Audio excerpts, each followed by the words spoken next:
আমরা এখন দেখাবো হলো এটা দেখো এই বোতলটা দেখছো এই বোতলের নাম হলো রিয়াজেন্ট বোতল। এর নাম কি? রিয়াজেন্ট বোতল। এটাতে একটা দেখো কাঁচের চাকতি সহ ঢেকে দিছে এটা এভাবে। এটা কেন দেওয়া হয়েছে? এর ভিতরে সাধারণত অ্যাসিড জাতীয় জিনিসগুলো রাখে। কি রাখে এর ভিতরে? অ্যাসিড বা যে জিনিসগুলো বায়ুতে রাখলে ধরো উড়িয়া শেষ হওয়া যাবে একাই, সেগুলাকে এভাবে প্রোটেক্ট করে রাখা। ধরো এই কাঁচের ভিতরে রেখে এটা ঢেকে দিলে তাহলে যাতে বায়ুর সংস্পর্শে না আসতে পারে।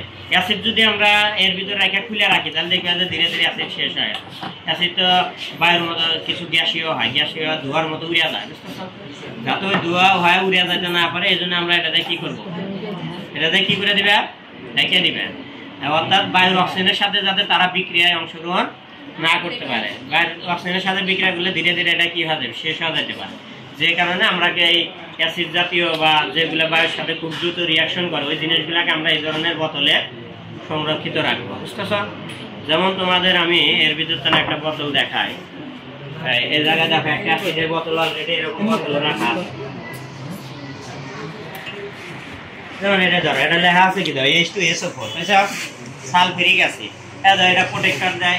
এটার কিন্তু আবার কাছেরই নাই, এরকম ইয়েতে রাখা যাবে। তারপরে এটাতে এরকম ইয়েতে রাখে না কেন? এই জায়গাতে হালকা বায়ু বের হইতেই পারে, তাই না? কোনো যদি লুজ কানেকশন থাকে তখন কিন্তু সমস্যা হতে পারে।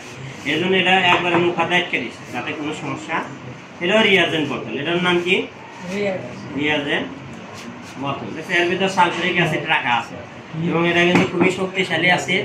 হাতে যদি লাগে হাত কি হবে? তোমার হাতে দিবে। হ্যাঁ, তাহলে এটা আমরা দেখালাম সালফিউরিক অ্যাসিড। এরপরে দেখো এখানে যন্ত্রপাতি